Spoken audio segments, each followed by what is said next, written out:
Welcome back to Just Giants with Grump and the Cranky Fan, your favorite Giants podcast. I'm your host, the Football Grump.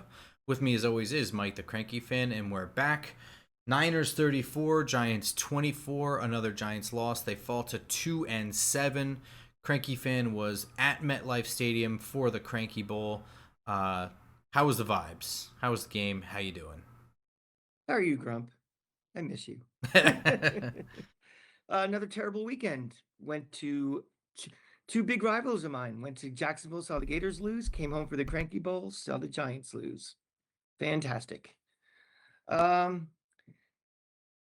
it was a disgusting day all around. Honestly, it was. I got to the stadium right at kickoff.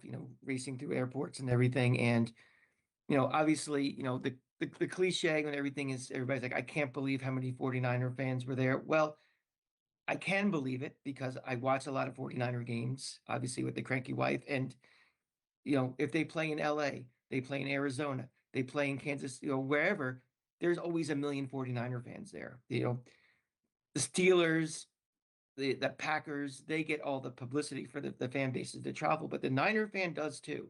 And because a lot of people in the New York area, again, during that dead period of football up here, they're 49er fans like there's Dolphin fans, and the parents were, now their sons are, and their daughters. So it was not it's not unexpected to see that, especially when we suck. But it just was a weird vibe that the Giant fan, because they half the stadium was 49er fans. Well, the other half was Giant fans. And they get a fart for me, is the fan base collectively, because this was a fan base that felt like you had a balloon and a pin just popped all the air out of it.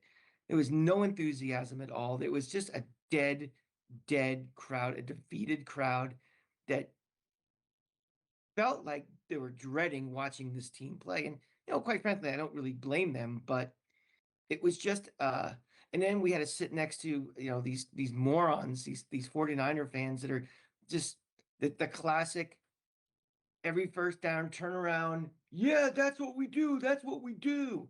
And cheering and screaming when their team's on offense, just all this stupid shit that just annoys me. And of course, the guy's a fat guy next to me, and he's halfway in my seat. So it just was a miserable situation. And quite frankly, I've been to hundreds of Giant games, and it was one of the worst atmospheres I've ever been to, is, for a Giant game.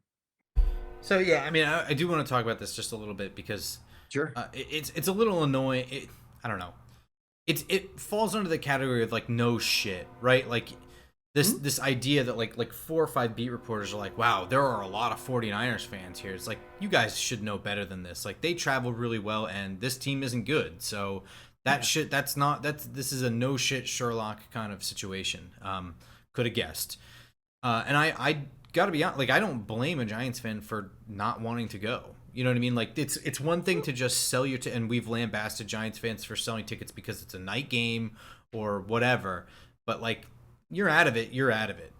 You don't want to go. I don't blame you. I don't want to watch this team either. That much I get. But Um, if you're there, if you're you're there there to is a be different like in a story. Why'd you library. go? Yeah. I mean, it was really just kind of it. Even when we're on defense, it just, you don't have that normal kind of crescendo of a crowd. I mean, they're trying harder than ever in this stadium now with make noise and just all the bells and whistles to get this crowd excited. They could put as many, Instagram celebrities as they want to hype up the crowd, but it just wasn't happening. And it was a 1 o'clock game. The weather was nice. You're seeing a big time opponent. Um, you know, even even though it is the 49ers and what their record is, the Giant fans should even have a little false hope because they're so banged up, the 49ers. They're Yeah. Oh worse yeah. shape than we're in. That's what I'm You're saying. facing a backup quarterback. Like, well, maybe we can pull this off. Uh, But never that sense in the stadium at all. So I mean, I'm not going to sit here and say it's a good thing or not a bad thing when there are 50% Niners fans in the building. I'm not defending it. It just Mhm. falls like it's a different story, and I know living in the world of nuance is creating my own misery.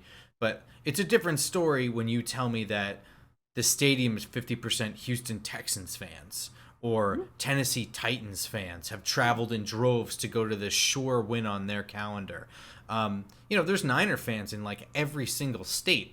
They were a Mhm. classic They're, franchise for decades, they're a and national brand. and They I are. can tell you, I know about 5 or 6 Niner fans that live in New Jersey. They bought these tickets the moment they became available. This was marked on their calendar. This is the game they get to go to and see their team. You know what I mean? So, like, this is not altogether surprising. Again, it's not good news. It's not something that you brag about. It's something that happens when a team with a huge fan base like that plays another team that is 2-6. Yeah. So I mean, it's not altogether surprising. But again, it's also not anything to just shrug off like it's no big deal. It goes without saying, there was a plane banner being flown around, and whatever we think about that, that doesn't happen if your team doesn't stink every single year. I mean, that's just a fact. Yeah, Um, of course. Well, uh, one thing is interesting. Our friend Ron from 124 said, what do you think Mara thinks of this, seeing like this crowd being half 49er fans and the other half, leaving early fourth quarter? think And he sees dollar signs. as I said he doesn't care at all because those tickets are already sold. They've already paid their money for parking. They already bought their beers. They cut off beer sales by now. They don't care. They're in the business of entertainment and selling. They're in the business of selling tickets. They're in the business of selling the media rights.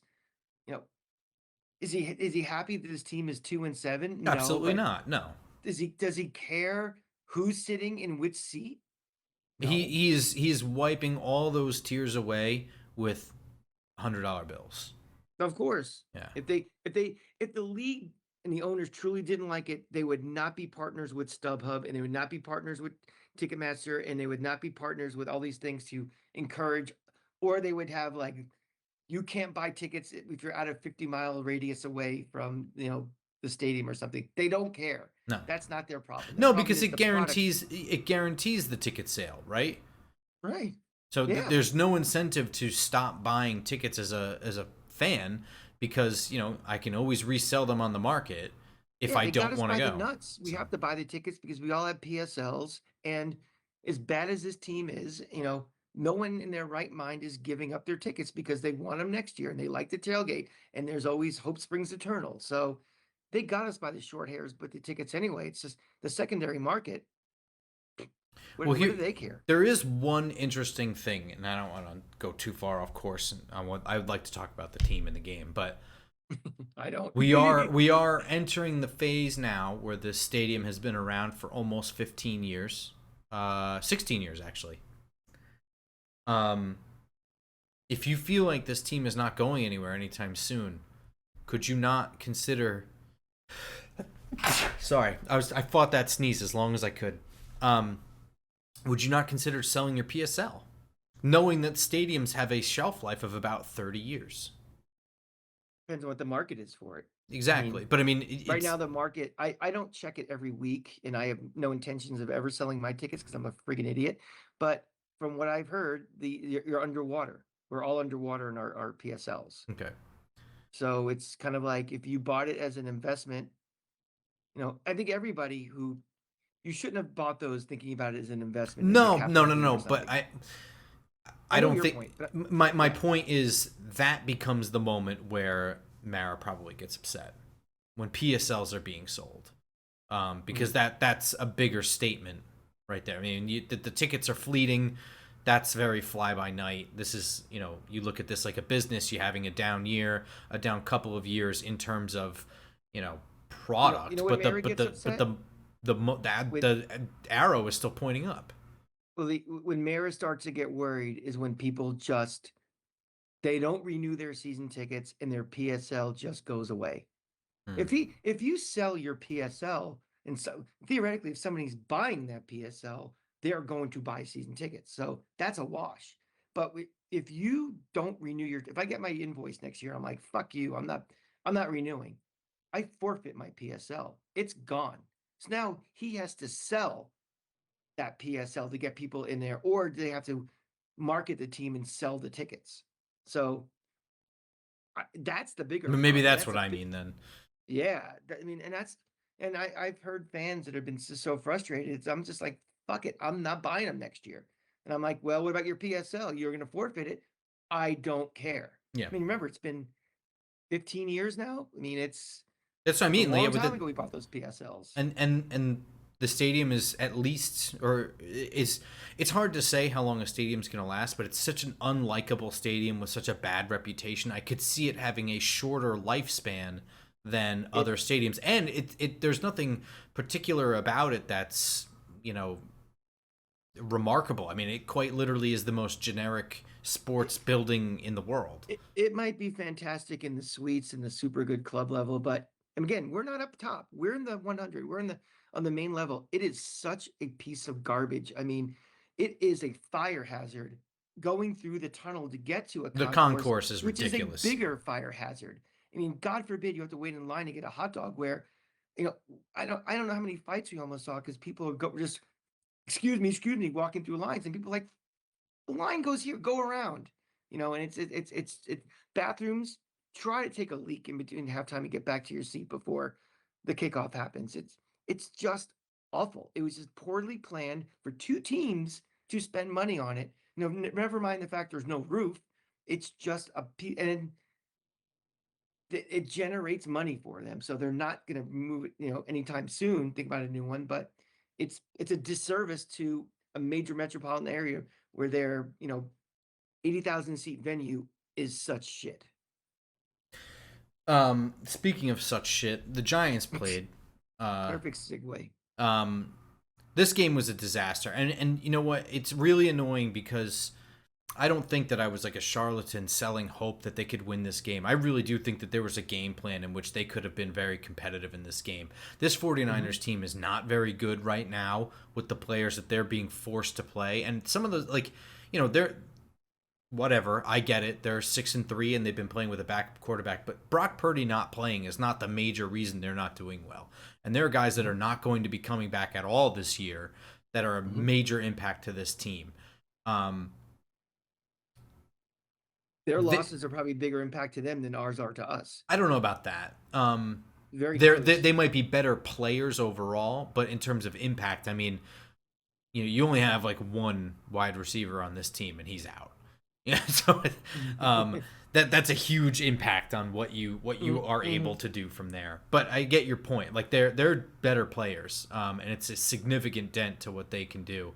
Yeah. But their offensive line stinks, and Yep. they allowed Never know them it. to just, and they have like one impact player on offense, and there were times he was completely uncovered out of the backfield. It was a shit show. And I really do feel like there was a game plan that could have been run to put stress on the 49ers offense and get up early quickly. I thought the opening drive for the offense was pretty solid. In fact, I don't, there was one play that went for, 0 yards. Everything else went forward. By several, like 5, 7, 6, 7, 5, 7. So I mean, like, This is the trend now, right? This is like in the Dart era, every first drive has been pretty good. yeah, and that's the thing too. I think, you look at the defense and what the Giants had to deal with this week. Cordell Flott just wasn't able to get out of the concussion protocol in time. From what I understand, he made progress, but just couldn't clear the right check marks to be cleared for this game. Javon Holland was kind of a game time decision. And that's two upgrades right there that transform what this defense could be. And, Paulson Adebo's out. And I think that the best defense is a really good offense. And forcing San Francisco to have Mac Jones drop back and pass. And, I don't think it takes much from a defensive standpoint to just be like, all right, we need to just complicate things at a line of scrimmage to frustrate a bad offensive line, like whether that's bring 5 or show 6 and drop 2 and only bring 4, just unconventional stuff that make them have to think and and stunt ends and tackles so that they have to pass things off and communicate between guys who are normally on the bench or now having to play. I think that there was a pathway to not letting them just step back and throw, and also just jamming wide receivers at the line of scrimmage. You know what I mean? Just throwing off route timing by half a second is enough for a a backup quarterback, a bad offensive line to get out of rhythm and force them to become one dimensional and not just hand the ball off. Because we knew as a bad run defense, I don't care how bad their run offense is, we're a bad run defense. If they can run the ball, then they're going to run the ball at will, especially Shanahan. And they just didn't do any of those things on defense. And when the offense couldn't score tit for tat against the 49ers, it was a losing battle by the end of the first quarter. I think I already kind of knew where this game was headed. Yeah, and even worse to me was it seemed as the game went on that we were trying to get moral victories instead of actually winning the game. Like we kicked that field goal to cut it to 10 late. That to me was like From we the just want to score 4 yard points. line. Yeah. That was Yeah. probably the worst. I mean, if there was a metaphor for the whole game captured into one play, it was the only defensive play that was really, really good, which you have the sack fumble that Abdul Mhm. Carter catches out of the air. So it doesn't matter if they rule it a incomplete pass or a fumble. Doesn't matter Right. at that point, which is the perfect scenario for it to happen. And then they do absolutely nothing on offense. They go to kick not a gimme field goal, but kick a field goal, and Graham Gano misses it. Um, I mean, that was like on the heels of being like, all right, we have like 3 minutes left in this half. Let's go down, score some points because they start with the ball. And the offense did jack shit. They Mhm. punted, and on the first or second play of that drive, they get the ball back in their territory. It was such a gimme to be placed right down there, and they still got nothing out of it. Yeah. And then on top of that, the play you're talking about is they have this long ass drive. They get down inside the 5 yard line. It's fourth down, and they just kick a field goal. Yeah. From I You know mean, what it felt like? It felt like when you're watching a college game and there's like it's a homecoming game. You know, Penn State's playing Southwestern Dakota State, and Southwestern Dakota State, their goal is we're going to score in this game. You know, they're in moral victory zone, and that to me, that field goal was just like, well, you know, take we're that. going to at least have points. Like that's not playing to win, and that's not coaching to win. If if you're 2-6 and you have quote unquote nothing to lose, coach to coach that way. Give your players the best opportunity to win. Just I don't know. I don't know if it just seemed like a very lackluster effort from the get go. You know, the defense is a complete mess. You know, I hate using the well if they quit him on or not. I don't know if they quit on him, but it's very apparent that this defense is broken. And I was wondering if we would have a new defensive coordinator by the time we you know recorded this show, but apparently we're not. So I don't know what the fixes are at this point. No, I mean, And I think the locker room is completely lost at this point. I don't think that they I, don't like Brian Dable or anything like that. I think he is a player's coach. I think they like him personally, but I think his lack of, and again, this is me speculating. I don't know anything, so I'm mhm. not I'm not saying anything. But That's why we have the show for our opinions. So go for yeah, it. but I think that his general lack of leadership and general lack of accountability permeates down to the players to the point where Graham Gano is firing back at reporters asking about him missing his kick.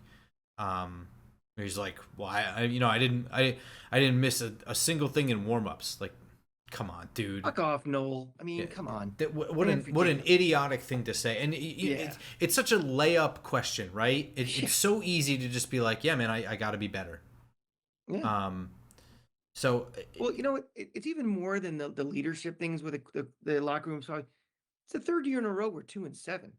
mhm. I mean, at some point, you look at yourself in the mirror and like, this team, we have been awful. We've been out of it every year now. I don't see a pathway to this turning around with this coaching staff. So, yes, leadership, attention to detail, those are, byproducts of it. The fundamental thing is this team is tired of losing and there is pride. And it's like, we're 2-7 again. We're going on the road to face a team that just had a billion yards. Could be 2-8. Look at the schedule for the next 4 or 5 games.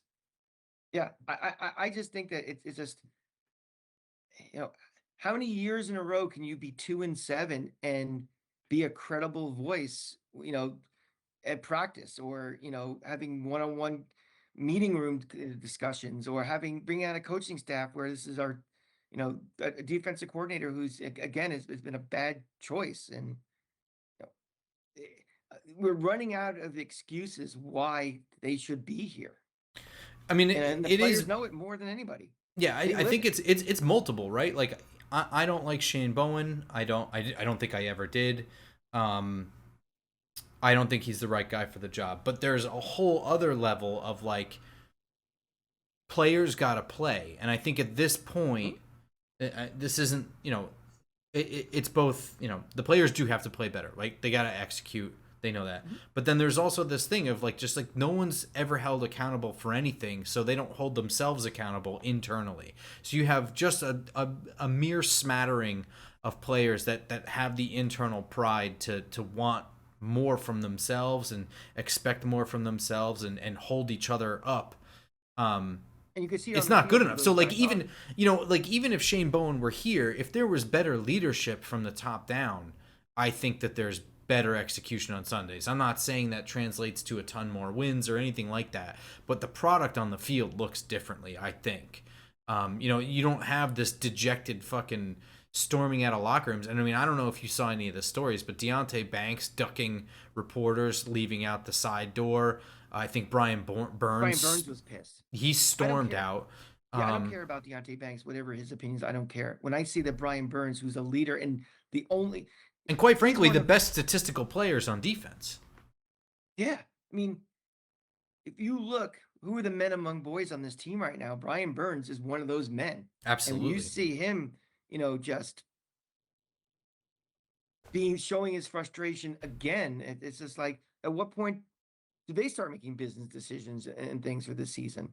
When does, like, they get a broken toenail and they're like, oh, I'm out for the year. I'm done. These are the Exactly. type Yeah. of things. Yeah. I mean, I don't think that's going to happen for him. But I mean, I think it just goes to show that like people like him, I would say people like Dart are the few guys that feel overwhelmed. Right? They're like, I'm doing all I can. Is Mhm. everybody else around me doing all they can? From the coaches down to the other players. And is this my job?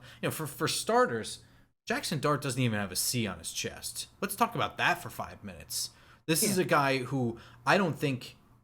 I think if I were to ask you who the captains were on this team, just not in terms of who was appointed, who do you think are the leaders on this team? I think you would mention Jackson Dart by name. Um, Oh, and here's Brian Dable at the press conference saying he is the leader of our team, is something he said at this press conference after the game. Um, and he doesn't even have like a C on his chest. And I'm not saying like, the guys that do aren't stepping up, but are they? Are they holding people accountable, or are they just kind of clapping on the sidelines? And I don't know. I It mean, doesn't seem like it. part of that kind of, accelerated maturity and development of Jackson Dart is, we thought we were guessing before the season started, when would he take over and start, right? And we made some guesses, maybe early November, maybe this and that. We are at the point now at, November 3rd, where we're saying not only is he probably the best player on offense right now, he's the leader Mm-hmm. of this offense.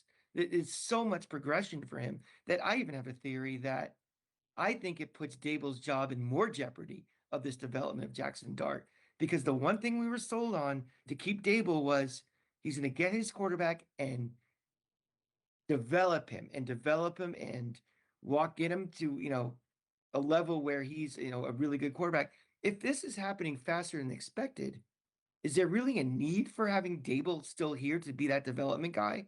I'm not saying he's a polished quarterback who's ready to be a Pro Bowler and that's the end of it, but if he's showing advanced development, does it have to be tied to Dable going forward, or do you get somebody else to continue that development? It's something I was thinking about as I was leaving the stadium yesterday. Oh, I think it's a really good point. I don't think that there's any need for Brian Dable to be here for another year just because Jackson Dart is here. If you want him here for, any other reason, I'm open for debate on that one. But I don't think that Jackson Dart needs to have Brian Dable in order to. I mean, we're talking about a guy who switched high schools. So he played for a different high school, played under a different coach. He switched colleges. I am pretty confident that Brian Dable is not the only coach that can coach Jackson Dart. Yeah. And that's I feel pretty confident never having met Jackson Dart or asked him a singular football question. Much to my chagrin, because he was at the Senior Bowl and we were not granted access to him. Um, Speaking of Jackson Dart in this game, there is some criticism in terms of end of game. Should he still be taking critical hits? And that criticism, I think, even culminated into Jackson Dart's dad defending it on Twitter, him doing what he's doing. I think that there is a nuanced shock, right? I think that there is a nuanced conversation to be had about this, but yeah, why don't you lead Yeah. us into that? Yeah, it was interesting because I texted you late first half and I said, does it feel like they're holding him back a little bit from taking some of the big hits? Like it didn't. Again, when you're watching at the game, it's a whole different perspective than watching on TV. And I had this sense like he wasn't running as much and he wasn't putting himself in as much danger potentially as he had been. And I was wondering, well, is that because of the Scatteraboo effect or, whatever reason? And then it seemed like later in the game, like in that final, in the second half, in the fourth quarter, he was he was taking those hits again. He wasn't, sliding. He was going after contact. And it just seemed like, why are we doing this now? The game was, not officially over, but very, very doubtful they're going to come back. Um, I just think that you have to look long term. No one's saying we have to quit. No one's saying, pull them from the game if the game's over, live to play another day. But I think that you have to be smart and, trying to get an extra 2 yards at potentially a risk in a game where you're probably going to lose doesn't seem as smart. And it needs to be a combination of Jackson Dart maturing more to know that and coaches coaching him to do that too. So it was just a little. I shouldn't have to be watching games in the fourth quarter, meaningless games, doing this like, ugh, don't take that hit, and it's still happening. So I mean, there's quite a bit to unpack. So for starters, Mhm. if it felt like he wasn't taking hits in the first half, but then started taking them in the second half, it's because it's true. He really was not running a lot in the first half. I think the only runs he really had in the first half was scrambles and one singular quarterback draw, I believe. And these could be off, but And what's I'm fine with that because there's different ways quarterbacks run. I mean, there's quarterbacks who kind of run and get 5-6 yards and slide, good play, and then there's guys who think they're Tim Tebow and try to knock the shit out of well, everybody. like I And, said, there's a lot of facets to this, right? So mhm. in Yeah. terms of the coaches and their involvement, right? The first half they did not call Jackson Dart runs, with the exception of one run. Um, Mhm. as far as my charting went, and I could be misreading this, but there were some scrambles in terms of nobody's open and he sees a lane.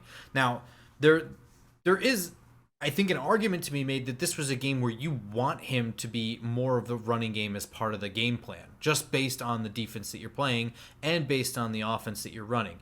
You don't have Cam Scatterboot, you have Tyrone Tracy. This opens up your zone read running a lot more because of the way that Mhm. Tyrone Tracy runs. He has that vision for a zone kind of run, whereas with Cam Scatterboot is just a gap runner. I mean, Cam Scatterboot is a multifaceted player, but the way the Giants were using him is just a gap runner, right? Like run Mhm. here, run into wall, and Yeah. that's fine, and that's how that works. Um, Tracy being the lead back, it almost makes sense to have the zone read as a staple part of your offense, and sorry, a staple And part of having your no running receivers game. too. Sure. You're pretty restricted in your passing game of available weapons and options to go to. So yeah. So I mean, in my opinion, this was a game where he could have run more. Now, that being said, that's not how the coaches viewed it because it's not what they did. And as it turns out, Devin Singletary wound up with like 3 more carries than Tyrone Tracy, which is kind of interesting. I didn't look at the Hmm. snap share, but at the end of the day, Singletary got more carries than Tracy. Mhm. Um, then there comes the second half. And then you start seeing the dart runs right away from the first drive of the second half. He's got more Mhm. runs. Um, and there's two parts to this, right? There is called runs, and there is Dart handling himself on those runs. In Mhm. my opinion, Jackson Dart is a player in which you have to deal, like, it's who he was in his scouting report. He runs and he runs into guys, and that's fine, and you always knew you had to control it. But it is an asset, and it is part of his game, and it's part of what makes him very good, and it's part of what makes his scrambles good as well. And I'm Knowing not what the advocating he stops that either. This is not correct. what this is about. No, and it shouldn't. My point is, if you drafted him, then you were okay with that. It's part of his game. You know what I mean? It doesn't make Mhm. any sense to be like, yeah, I really like this guy, but I wish he Kind of would a just secret stop. sauce of his, actually. I think it's a positive more It's than a negative. It's to me that's not like, oh well, he's not very accurate. It's a negative. It's like, well, he runs into people. That's not a negative. I mean, it is a positive, but it has to be smart. correct. And then there are times where Jackson Dart is doing Jackson Dart things that I'm not going to fault the coaches for. And I'm also, as a coach, well, let me, I'll get to that in a second. Examples include Jackson Dart is running on a QB sweep where he's already headed towards the sideline by default. He is not fighting for extra yards to get a first down. He's already got the first down. And instead of just running out of bounds, he decides he's going to lunge into a player. That is something, I guess, as a coach, you pull him aside and be like, yo, don't, you, what are you doing? And my personal speculation is at that point in the game, I think Jackson Dart is frustrated. I think he's upset with maybe the effort around him, maybe just the results around him. I don't think he thinks he's going to get anything out of that. You know what I mean? I think that's a competitor who's just pissed and wants to take it out on the opponent. And I think that's it. That's where Never coaching comes in, though. You have to be on correct. that, and Sure. again, we talk about no consequence, no things. It's like, what would they do about it? Nothing. Again, but I mean, how do you know that? What do you do? Because if it's me, I don't stop calling the play. I talk to him on the sideline. Do we know if that happened? I have no idea. Would we know Mhm. if that happened? I don't know if we would. Um, in terms of, and you're not saying this, but other people said it, where it's just like, why is he in this game right now? To me, as awful as this game looked, it was not like I don't want to say like mathematically out of reach, but it were really you were like one turnover away from this being a 3 point game. Um, and I'm not changing the way I call my offense based on that, and I'm not pulling my quarterback in that scenario. I agree that there are games where it's just get him out of there, and those usually involve a beat up offensive line, which the Giants do not have. They are relatively healthy at the offensive line, and they were doing a very good job, and they've been doing a very good job all year, the offensive line. So it's not like he's out there just taking sacks, okay? Mhm. It's And true. a lot of the hits that Jackson Dart is taking are on scrambles. It's stuff that he's choosing to It's do. self-imposed. Yeah. So I mean, again, if you want to talk to Jackson Dart on the sideline and reiterate, like you've got to be taking slides, you need to go out of bounds. Like you afforded protections as a quarterback. I there is a time and place for lowering your shoulder. That wasn't it. You need to be smarter. Again, that I understand. Um, but I think that if you are talking about the losing culture of this team and being complacent, the first thing it starts with is giving up, and that's altering the way you call your offense in a game that is still technically winnable. Albeit you need another really good play from your defense that hadn't done shit for you. Yeah. Um, uh, or pulling your quarterback is very much loser culture. I mean, the moment you trot Russell Wilson out there for starters, and I know you agree with this, the moment you do that, the rest of your team sees that. You know what you're doing, Oh, right? oh yeah.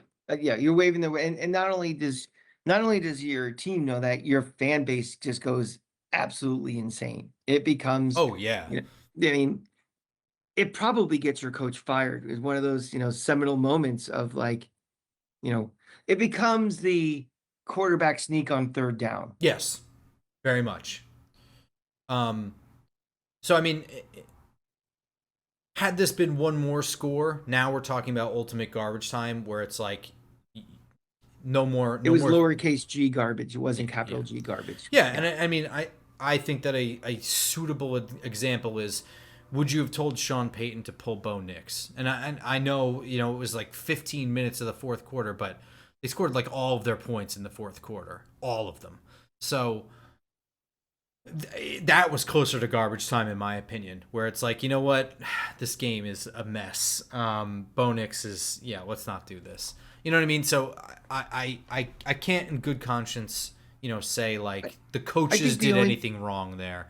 I But think the if you want only to pull, difference yeah, I think the only difference between the Dart versus the Bo Nix one is the the more risk that Dart puts on, like by taking those hits. I think he's looking for contact. That's his but game. again, that And that is mostly him doing that. I right, mean, we're talking about, again, I agree. like two called runs on one drive and a scramble, and another called run where he was untouched into the end zone. I mean, again, Mhm.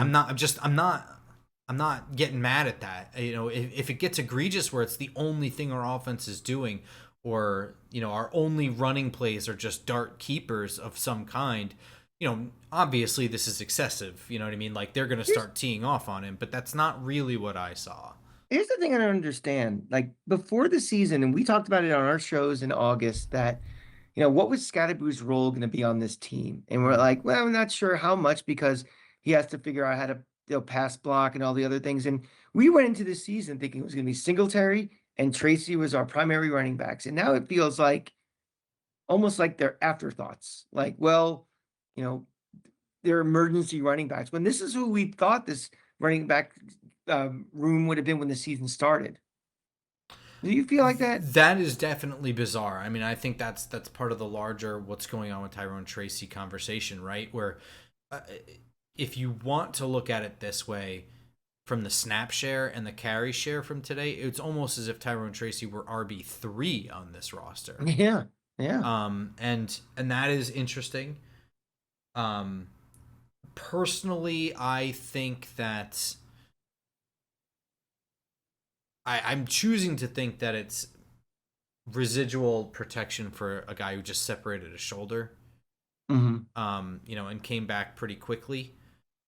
Um, Well, let but me ask you I a don't know. question, Grump. Let me ask you this is a hypothetical in an alternative world. In an alternative world, Russell Wilson doesn't get benched and is still the quarterback. What was this offense supposed to be? Right? I mean, So, I mean, that's the $1 million question, because again, this was like the first couple games of the year. It's like they're not calling a Russell Wilson offense. Like, these are not things that Russell Wilson is good at. So, like, I mhm. don't know. This is like an offense for Jackson Dart, and obviously it got very darty as Dart came in. But just the way they were calling things. But I don't know. And yeah, that's confusing, because Russell Wilson has always been like the deep shot guy, and um, that really wasn't the offense that they were running this year at all. Mhm.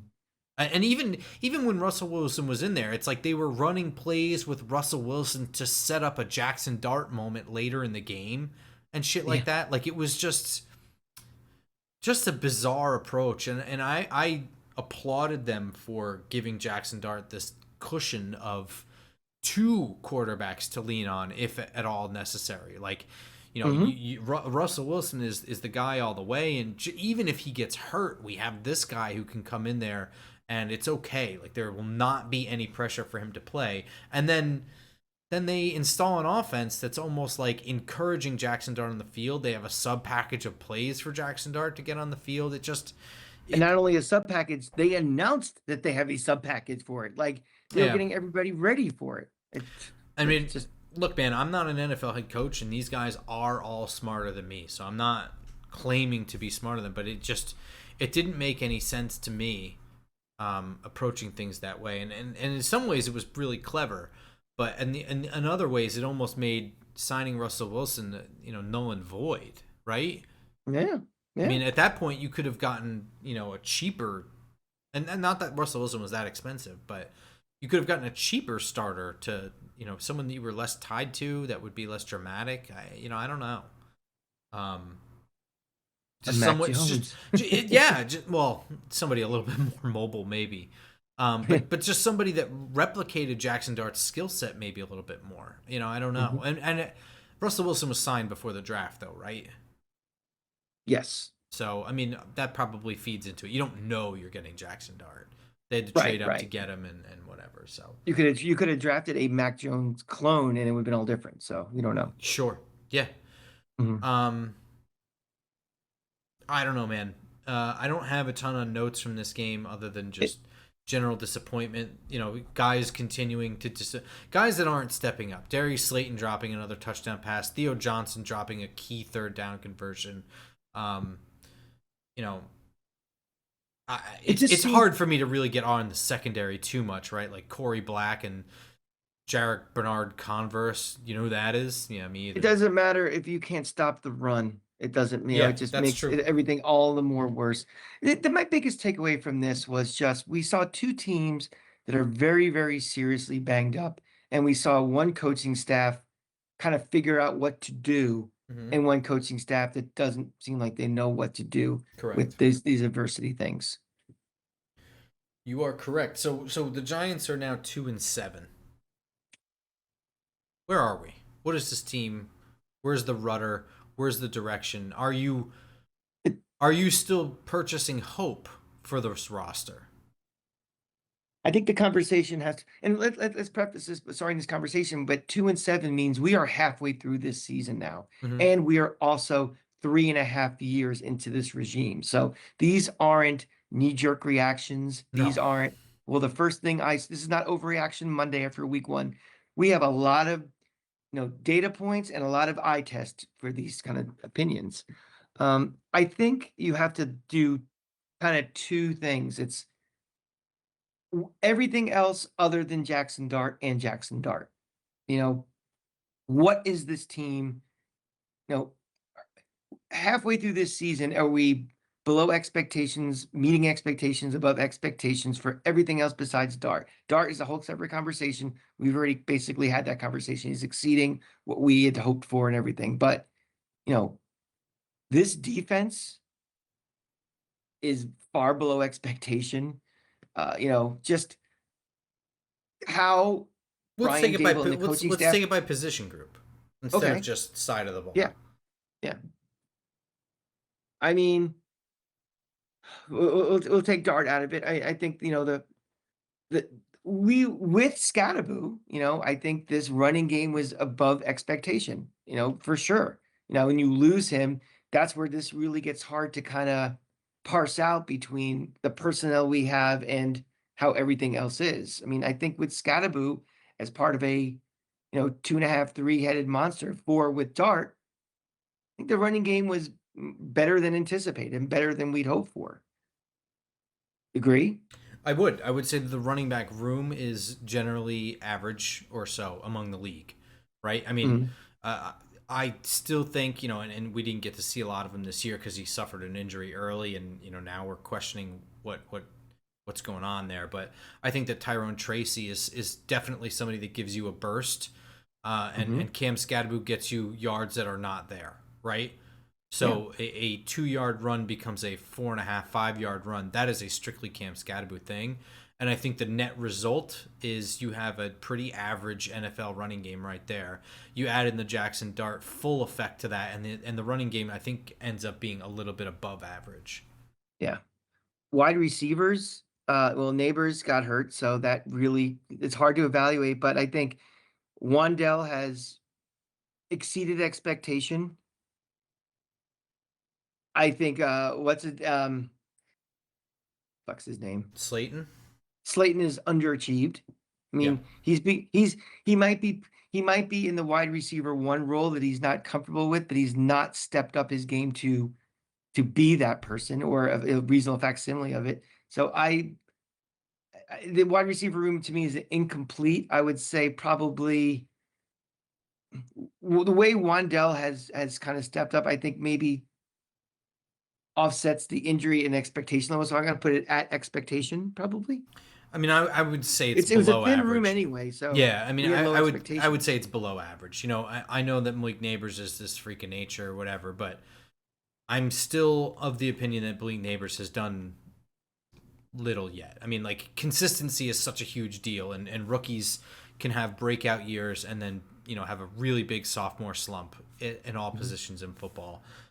He didn't even get that chance because he got hurt, but I think there's other things there. I think that Neighbors is also somebody that really could benefit from a strong presence opposite him.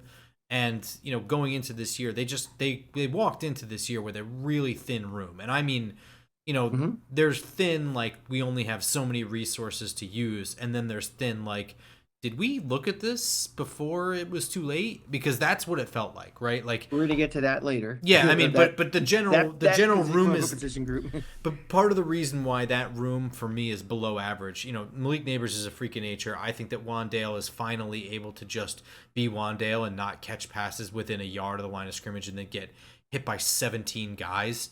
Mhm. Um, and I think he's showing other Giants fans what he can be. Darius Slayton's absolutely disappointed, and no one else has stepped up really. If anything, Jackson Dart has made some of the receivers look a little bit better. Yep. Um, so yeah, I mean, I would say even with that, they've just been below average. Tight ends, I would say below average as well. You know, a lot of key drops. They're not making really that much of a. They're not picking up the slack that's needed for having a very weak wide receiver room right now. Yeah, I So think I would call it average, and it's because they are doing everything that you want tight ends to do, but there's no difference maker there, right? right, right, and we've had some big drops in big spots from them too. Yeah. I mean, specifically Um, Theo Johnson. I think Daniel Bellinger has one drop in 4 years or something like that, or 3 years. right, right. But yeah, Theo Johnson. It's been consistent. They're like as easy a catches as NFL catches can be, and they're dropped in Mhm, big moments. I think the mhm. offensive line has been a slam dunk this year. They've been very very good, and I think it's Yeah, probably the key to Jackson Dart being as good as he's been. I agree. I absolutely agree. We, you know, we, and I think as Jackson Dart gets more experience and more composure and more comfortable being the quarterback, I think you're going to see him like be a little bit more pocket presence and a little more just like not bailing out as quickly as he is. Was I there's two ways that quarterbacks get out of the pocket and start running. One is because it's a train, a jailbreak of people coming at him, and the other one is just not having your internal clock ready yet. And I think that's where he is more than, just oh my god, it's a sieve and they're just coming after him every play. Yeah, I think it's play breakdown down the field for him. It's not Mhm. play breakdown around him. I think he actually has Right. really good pocket feel, but I think he's looking not open, not open, not open. Fuck, I got to get out of here now. Like Yeah, exactly. this is the time in which offensive lines can only block for so long.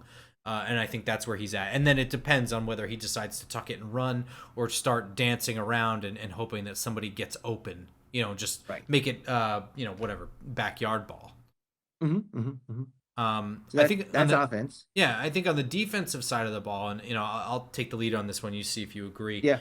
I think that the defensive line, well, I'll split the defensive line instead of tackles and ends. I'll call it pass rush and run defense in terms of the front four. Right. I think the pass rush has been pretty good. Brian Burns is getting a lot of sacks. They are generating quite a number of pressures and they're forcing early throws. But the run defense, I mean, I don't even think I have to say it. Like they are unbelievably not the statistical worst in the league. They're second worst, but it sure as hell feels like the worst. Well, this in Cincinnati giving up like 400 yards a game the last That couple is of weeks or correct. something. I mean, it's just the bar is so low for who's the worst that I think they're going to challenge themselves to win that award. I'd actually have the pass rush. I think it's slightly underachieving in my book because yeah, they get pretty steady. Underachieving and where they stand with the NFL are different things. What achievement is what your expectations Ex- are. yeah, I think that's it. I think I expected maybe. I don't feel like the pass rush has impacted games as much as I hoped it was. I think they do, like, guys like Brian Burns are doing a fantastic job, and I'm complimenting Noel. That tells you how impressed I am with him this year. But it doesn't feel like it's, oh, the giant pass rush is something that I don't think keeps offensive coordinators awake at night with. Do No, you? but I don't think that that's a roster problem. I think that that's your scheme problem.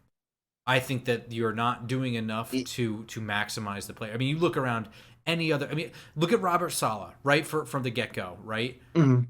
4 pass rushers, doesn't blitz, but always stunting tackles and ends, always crowding the line of scrimmage and confusing who's coming and going. He's not bringing 5 very often. In fact, very rarely, like 3 times a game at Right. all, if at all.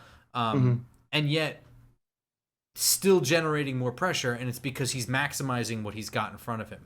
The biggest criticism I think of Shane Bowen is the biggest correct criticism of Shane Bowen is that it's been very much line up and play and not a whole lot of like, and it hasn't been every game. He's gotten a lot of unfair, soft zone guy. Like that's not really who Shane Bowen is. In fact, they play the most man coverage in the league. But But also who you playing man with at this point. yeah. But yeah, I don't think that he does enough to maximize that, right? Especially when we get to the back half of the defense where you're not as good. Like you have to maximize the strength of your defense, which is Mhm. 3 good pass rushers should be 4, right? Like as we get into this conversation, like Dexter Lawrence, I don't want to make this a huge long thing because I feel like it's been all over Mhm. conversation in Giants world, but like I think it's just a straight up fact of the matter. Dexter Lawrence is disappointing this year. I agree. Yeah, I I agree. mean, whatever you want to say, it's because he's double teamed or because he's hurt or because he doesn't care or whatever. To me, it We're doesn't talking really about matter. bottom line in this conversation. The bottom line is Yeah. he's not the impact that he was.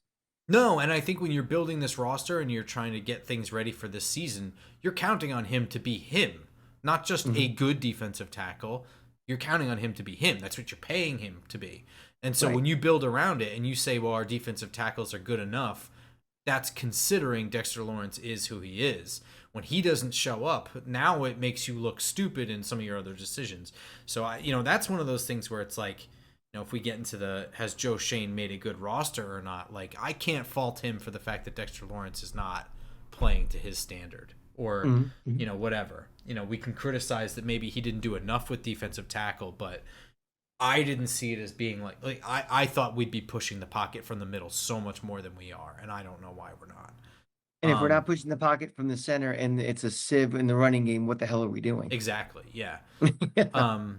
But I think that Carter is playing really well for a rookie, Mhm. generating a ton of pressures. Brian Burns is playing out of his mind. Kayvon Thibodeau is having a good year.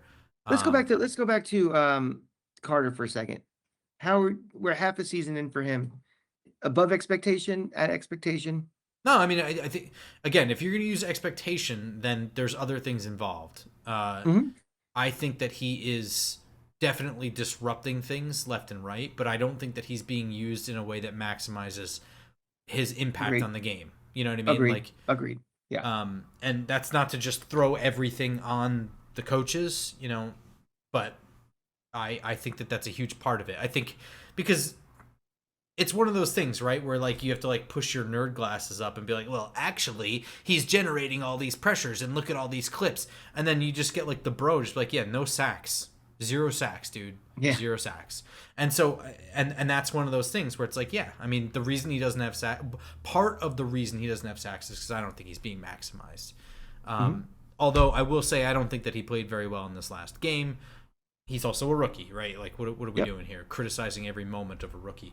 Um, Linebacker group's been bad. They've been without Micah McFadden pretty much the whole year, Yeah. but they were always, I would say, below average coming into this Mhm. year, We right? had that as a, I think in the August we talked about what do we need to do even for next year, like, and we mentioned like Oh yeah, right away. linebacker would be. We had some sort of conversation about that. I remember Well, saying we linebacker was even like, said early on, like, is Bobby Okereke possibly a surprise cut? And the only reason we said Mhm. no is because it's like, well, who the hell else is going to play? You know what I mean? Right, right, right. Um, Corners, I think I would say that they're below average, but in a bizarre way. Like I think Paulson Adebo is playing the way Paulson Adebo usually plays, right? Where Right. he's gonna frustrate you at times and other We times got do what well. we bought. At the Yeah, same time, I think that Cordell Flott has finally stepped into the role that he probably belongs in. Would you agree I with agree. that? Oh yeah, yeah. Every opportunity was for Devontae Banks to win the job. He was giving it to him on undeserved. Probably was on the field longer than he should have been. Where it's just like lots better. He, given that opportunity to prove it too. And yeah, I think he offsets the disappointment of Deontay Banks for me. Yeah, I would still categorize this group as below average, but I think it's one of those things where maybe having like veteran minimum deals for guys in the last couple of years of their career as depth go a really long way in this group that you can Mhm, cycle in and out.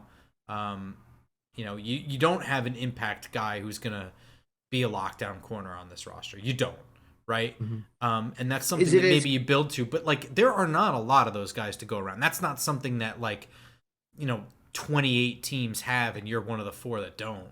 but is it as critical if we properly use our resources No, in the front four in the pass rush and things like that? no. In my opinion, no. Right. And Um, we obviously have put a lot of draft capital and everything into having a really good pass rush. Agreed. So Yeah. I mean, if so you maybe it's consider not as the draft it's not pick as for critical. Kayvon, the draft pick and extension for Dexter Lawrence, if you consider the draft pick for Abdul Carter, if you Hmm. consider the draft picks traded and then the extension for Brian Burns, Brian Burns. Right. absolutely. And for the record, that's not a criticism. I think that that's smartly That's using your fine. stuff. Yeah. All of those guys are great players.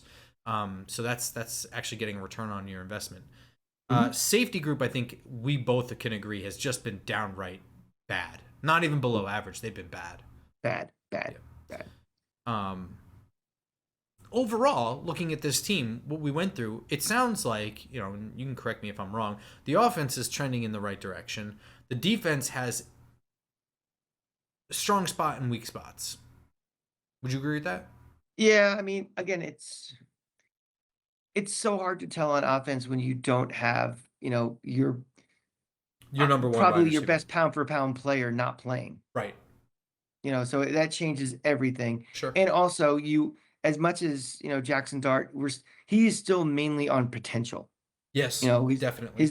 He's not changing games with his numbers. He's not changing games with his decision making. He's not changing games yet. He's kind of a very good placeholder right now, but Jackson Dart is potential in the future. So that's a big trend up. And that's why when we started this, I was like, it's almost two conversations, expectation level and hopes, not including Dart and including Dart. So yeah. And that brings us to this, right? Where they're at the trade deadline, right? And there Well, were let's talk one more thing before we get into that. We have to talk about another group, coaching. Oh yeah, I mean if you want to get off roster, yeah, I think coaching in general has been pretty bad across the board. I think that if you want to talk about offensive coordinating, I think that they've done decently. I think that they have built an offense that works for Jackson Dart in a lot of ways. It's not been great. I don't think that they've. I think it's been a little week to week. And I'm talking about Mike Kafka specifically now, but I don't Yeah. think that I've had the moments this year where I'm like, the play calling is so bad. You know what I mean? Like, I haven't felt like that this year. Yeah, I mean, I thought this past game was disappointing and just This was probably the not worst one. The not general game aggressive, plan I but I thought was wasn't like whack. just like what are we doing? It was just kind of the flow of the game seemed pretty fast in the first half. It was like before you knew it, it was almost halftime already, and Hmm. it was just a weird game anyway. But it wasn't like we didn't we didn't coach ourselves to the loss. I didn't think on offense. It was just kind of I mean, I wouldn't say that, but I also just didn't yeah. agree with the game plan. It felt like we were trying to play. It felt like they played into their strengths, right? Where they like to keep everything in front of them, only rush four, and then Hmm. play downhill. And I think that's the way Robert Sala likes to play his defense. It's just have guys trigger and go downhill and keep everything in front of them and keep everything in front of the sticks. And then instead of stretching them deep and then exposing a middle of the field, we just were like, okay, then we'll throw short of the sticks, and it just Hmm. didn't work. You know what I mean? Yeah, yeah, So yeah. like I was disappointed in the general game plan, but I think it overall this year I think that this game was an outlier. Um, Overall, I think that the offensive game planning and the offensive play calling has been pretty good this year. Um, When you're playing with a rookie quarterback yeah, and again yeah. I mean, your all best things receiver, considered, yeah, yeah, I think it's been fine. yeah. Defense, I think is bad, right? Like I don't trust this defensive coordinator. I don't believe in what he does, and it almost feels like they're very reactive. It almost feels like they change things based on fan outcry, which Yeah. I believe in what I'm saying, and now you're doing what I said, so I feel good about it. But I feel bad that a coach He is shouldn't be listening to doing it because me. he listened to the Just Giants podcast and said, okay, Exactly. yeah. Yeah. I mean, If and you want worst to of listen, that'd all, be great. But yeah, he yeah, shouldn't be influencing it. worse than that is just about everything else you read on Twitter, right? So, um, yeah, I think the defensive play calling and game planning has been just generally bad. I think that it's not and been it, good, and it should have and the never been. overall head coaching, game management has been bad too. Yeah, I mean it seems like it's every other week I'm flipping out over something, right? And Yeah. whether it's roster management, which is probably a 50-50 between him and Joe Shane, but the trust in the players to be healthy, Graham Gano shit has driven me crazy. Mhm. Sorry, we did skip one group, and I don't want to skip it, and I don't give a shit about special teams, but I've been pretty impressed with the special teams in terms of everything outside of the field goal roster management. I think that the punt teams have been very good this year. The punt returns have been pretty good. I thought kickoffs and kickoff returns have been really good. I think that Yeah. they've embraced the new rules pretty well. It has not been perfect. They've had a couple of penalties with not getting it in the landing zone and all that other It's shit. it's But tough for special teams to win you games, but special teams should not lose you games. And our no, but special I mean, if, teams if we're gonna if are we're not gonna talk losing us about things games. that are going well and going poorly, I think that Yeah, they've been coordinated well, and I've been critical of special teams years in the it's fine. past. Yeah, it's fine. So, Mhm. but yeah, the overall head coaching has been, in my opinion, game time decisions have been bad. Um, whether it's throwing a challenge flag when you're gonna lose just because you're angry, you know. And it's year 4, and it's not improving, and that's the bigger picture of this. No, I It's, think it's just who you are. I think you're yeah, a hothead. And look, I am also. You sat next to me in games. I get fucking angry too, and I would make a bad head coach. I'm going to say it just like that. It's not coming from a place on top of a very, very tall right, horse, but it just is what it is. right. Um, yeah, I think it's been bad from a coaching standpoint, and the general. We talk about this all the time: the lack of leadership, the lack of accountability, the taking the summers too lightly, just general going too light on the players. I think is wrong. Right now, tell me you wouldn't kill for Joe Judge making guys run laps, right? God, yeah, I'd run with him. Yeah. I mean, we're gonna move on to we're talking about the trade deadline next, but the final thing for this answer: yes or no. Should this team be 2-7? No, but they're also Agreed. not good. I didn't. I just wanted to. Yeah. This team shouldn't be 2-7 bad. Yeah. I mean, I think it's inexcusable losing to the Saints. Saints are a terrible team, and they It was played inexcusable losing the Denver game. It was inexcusable really losing the Dallas Dallas game. game. Yeah. Yeah. And I think to some extent you can say not inexcusable, but it's pretty bad the way they lost the Washington game too. Mm-hmm. We had the same fucking kicker fiasco. Yep. Yeah. Um, yeah. They It's should not not. bad They luck. should. We're 2-7. There's a lot of things that are causing that shouldn't be happening Yeah. with this roster alone. So that kind of makes your decision for me about do we retain this coaching staff and moving forward. Yeah. I mean, yeah. In terms of the trade deadline, Yes. at this point, I'm saying absolutely not. Right? Like they could consider being sellers, but I don't think that there's anything worth selling that I would get rid of, right? And I want to make this like a player by player go down the roster thing, but the guys that have value, I don't want to get rid of. I don't want to get rid of Kayvon Thibodeau. I don't want to get rid of Dexter Lawrence. And the reason why I don't want Bellinger. to Bellinger we'll take a little bit separately, but just as a general Okay. conversation, Kayvon Thibodeau I think is a very realistic option that I'm saying no to flat out, right? And part of the reason Agreed. why we're sitting here talking about how they have no depth anywhere, You get depth by getting good at the starter first. You get a good starting rotation, and then you build depth behind it, right? Hmm. You will never get deep if you keep getting rid of your starters. And there's no reason, like, what are you getting for Kayvon Thibodeau other than draft picks? Draft picks are hope. Draft picks are dice It's rolls. kind of the problem we have with, like, defensive tackle. We kept cycling through all our starters and stuff, and now look where we are. Yeah. So I mean, I I don't want to make a position of strength in terms of roster, whatever Hmm. construction, and make it Sure. weaker. This is already a weak team. You need to lean on those positions of strength and strengthen everything around it, and then strengthen behind them. You know what I mean? Like that's what you do. Don't make a strong point weaker. Especially for draft picks. Draft picks, people value them way too much, and I love draft picks, and I don't want to get rid of them, but I don't want to get rid of a proven player for a dice roll. I don't want to get more at all costs, Yeah, for sure. Daniel Bellinger is one that I could potentially live with. Um, Personally, I don't want to do it, and I don't think whatever you're gonna get in a return for him is worth it. I Hmm. think that he can be retained because he is in an expiring contract. I think he could be retained for fairly cheap. And I would seriously consider retaining Daniel Bellinger. Yes, you want to upgrade your tight end room. Yes, you wish Theo Johnson were have already replaced Daniel Bellinger, but those things haven't happened yet. And until then, you re-sign Daniel Bellinger to, let's say, a 2-year deal, and if he's still just as good next year, but you've already upgraded the position, then he becomes your trade piece next year. You know what I mean? Hmm. Hmm. Worry about that then.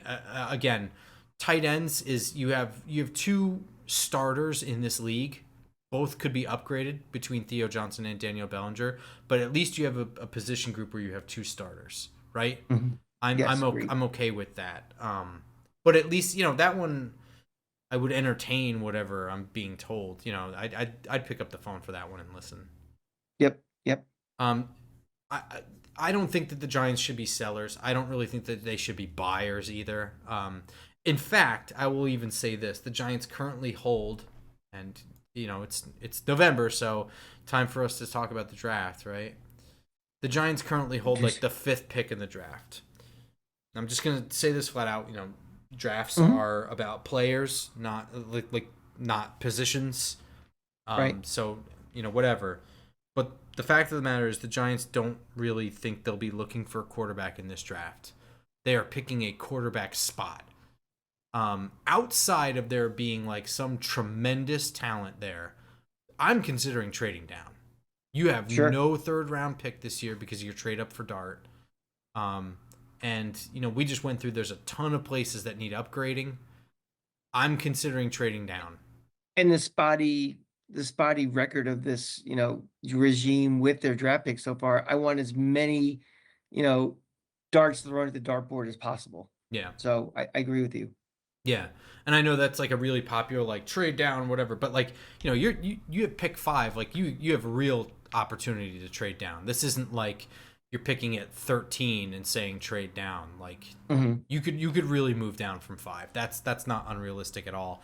And I'm seriously considering it here November 1st. Now, come draft, maybe I'll fall in love with some fucking wide receiver or something and be like, no.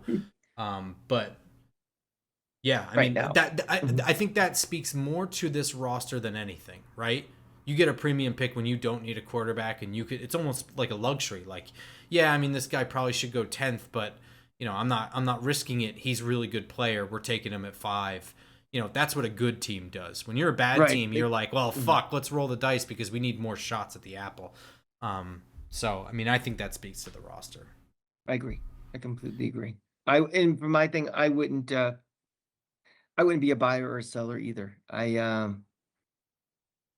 No, let's get Jalen Waddle. It's like, for why? I mean, it's like I don't buy the argument either that, well, you need a receiver to help with Jackson Dart's development. No, you need an The thing, offensive line to help with Jackson yeah, Dart's Jackson development. Dart also needs to, the development for him really going to be on reading defenses. It's not the guy who's going to make the catch. It's more about understanding what he's seeing. It's understanding, his proper footwork. It's technique. That's what he has to develop right now. It's not, okay, well, you know, whatever receiver, wasn't good enough to make a catch of a catchable ball. That's not going to help his development. It's the other things they have to worry about right now. So I'm not getting any receiver just to quote unquote help his development. That doesn't make any sense to me. Amen, At brother. what cost? Yeah. Yeah, amen. Um I guess last thing is Bears this week. I really thought that at the beginning of the year the Bears were probably still going to be shitty. Um, and I like Ben Johnson. I thought that he Coaching would. matters, huh? Yeah, I thought that he would turn them around. I just thought it would take a little bit longer. You feeling any sense of optimism, or are you just like sap dry from this Sunday? um, I feel there's a coaching disadvantage. I think Chicago probably has tons of confidence after a game like that. I don't know how this team's going on the road and beating teams right now. I mean, there's nothing, there's nothing I'm seeing with this team that tells me they can win, they can beat anybody. I mean, really, what would my argument for the Giants winning a game like this be at this point? They No, I can't mean, stop the run. yeah, I think what little hope you had of standing toe to toe with anybody died with Cam Scadaboo's ankle. Yeah. And not saying like his talent brought them to a level of whatever. It just there was some juice around him and the team that they could kind of take shots back and hang around. Which is pretty amazing because I think Jackson Dart gives a lot of juice out Yeah, too. And the fact that, that looked like a flat dead team this week. It was a flat dead crowd this week because a lot of it, I think, was because of the Scotty injury. Like, yeah, I agree. even in the Philly game, in the moment, you could tell, whoop, again, the air is out of the balloon. But a week later, that hangover is there. And if that is a greater deflator than having Jackson's Dart still there, being the fiery guy who makes some plays out of nothing and everything. I you're just getting closer and closer to locker room revolt and checking out and in business decisions. It's as you get closer and closer, and there's nothing again, nothing on this team that tells me, well, they have an advantage over this, and this is be their special sauce of beating anybody. I don't really expect you to have a score prediction. Um, you predicting a loss then? I'm predicting a loss until further notice. I don't know what gives me hope that this team can win games. I mean, Yeah, the only thing it's pretty amazing. This division is all of a sudden really, really bad. I mean, yeah, Dallas lost again tonight.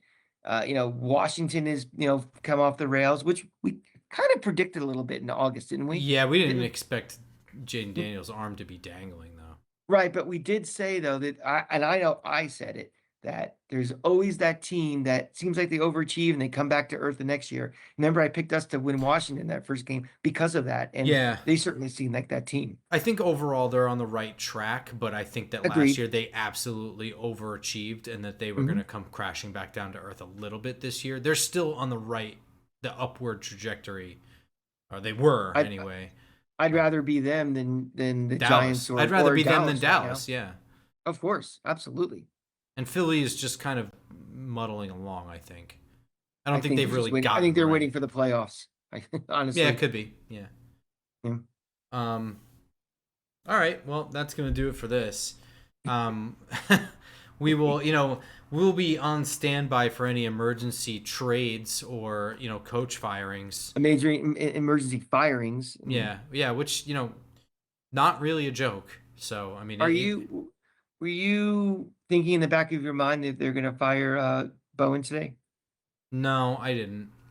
I, Um I I thought it was possible. I thought that was such a stinkeroo yesterday that steps. I think Dable has to start the how do I preserve my job, and usually the first sign of that is I have to get a sacrificial lamb, and I think this would have been the perfect time to do that. but it's too So I'm a little early. surprised he didn't. It's too early because if nothing changes after that, then it's pretty clear that he was a scapegoat. Now it's all on you. If you keep him around, he can continue being a scapegoat. You know what I'm saying? Yeah, but if you keep him around, you also the losses may accumulate more, and all of a sudden it's hard to justify yourself if you're 3-13. Yeah, I mean, I don't think that's the reason why. Personally, I don't think they want to fire the coordinator because they don't think that anybody else can really step up and do any better. Yeah. personally. I'm not saying it's right or wrong. You know me and my thoughts on Dable in the defense. I don't think that he thinks very much about it, and until the season starts, and then he's all over his coaches to do this, that, Yeah. and the other thing. I'm being serious. You know what I mean? Yeah, Like, I think you're right. there's reports of him, telling Wink Martindale to throw the all-out blitzes in the one game, but he doesn't want anything to do with it all summer and all spring. He's picking Shane Bowen because his defense is ranked whatever they ranked in run defense, and he doesn't give a shit until it's game time, and then they fall apart, and then he needs to be in control of it, and the head coach. You got to care about every single facet of the organization down to the water breaks, So um, How do you as an owner or a GM justify Dable coming back if this team is 4-13 again? I mean, I I think it's I just think it's over. I think it's going to be over at the end of the year with this group because what's the selling point? well. Did you think that Joe Shane is part of that group that I think goes? they're all going. Yeah. I personally think it's going to be another clean house and they start completely over. I think these drafts they've been having are pretty unspectacular and disappointing, and I just think they want to start all just start fresh. Yeah, I mean, I don't know. I don't think that Joe Shane is necessarily a part of that. I don't think he's as dead as Brian Dable is. Um, and partly It because wouldn't shock me if he stayed I or don't think go. that I don't think that the drafts are as bad as people say, and B, there's far more to being a GM than drafting. I think he's been pretty smart at getting extensions for the right guys. You know, look, Joe Shane is not without his fault, so everything I'm going to say sounds like I'm defending someone who is not very good at his job. But I think that Brian Dable has been very bad, whereas you Mhm. can point to this roster as being markedly better now than it was 4 years ago, in my opinion. Your offensive line is better than it was. Your quarterback situation seems better than it was. Your defensive line is better than it was when he got here. And My counter to that is most importantly, the cap situation is far better than it was when he got here. mm, my counter to that is it's a very, very low bar to say everything is better than it was 4 years Yeah, ago. but nevertheless, isn't that his job? Yeah, yeah. I But mean, I mean, the, his job is I also to think the get baby goes players out with the for the bathwater. coaches. Yeah, I mean, look, I'm not arguing for Joe Shane to stay. I'm saying that he has a better argument to stay than Brian Dable does. Brian Oh, Dable has, 100%, outside 100%. of achieving a lot in his first year only, he has done very little. Brian Dable. Agree. He has to have the worst. Do the Giants have the worst winning percentage in these 4 years of Yeah, any other team? I don't know. Maybe. Which is amazing because they went to the playoffs in the first year. I Yeah. mean, I bet they got to be in the top 3 or 4 worst. Yeah. Yeah, I mean, just in general, I mean, it's more than just the winning and losing. There are unjustifiable decisions in game. There are Mhm. clashes with other coaches. Um, yeah, I mean, there's just tons of stuff with him. Um, and not for nothing. I know it's chump change to John Mara, but it's an incredibly bad optic, and it is a fine.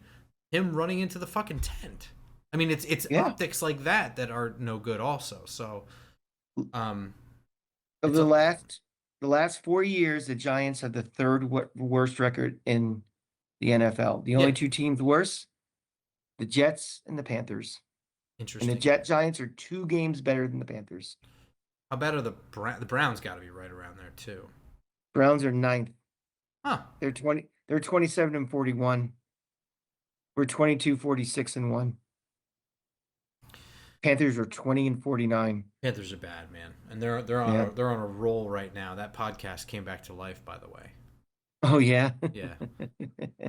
Cowards, cowards, all of them. Can't even stick to their guns. All right, that's gonna do it for this. We're getting way off track here. We'll see you guys next week. Until then, go Go Giants. Giants.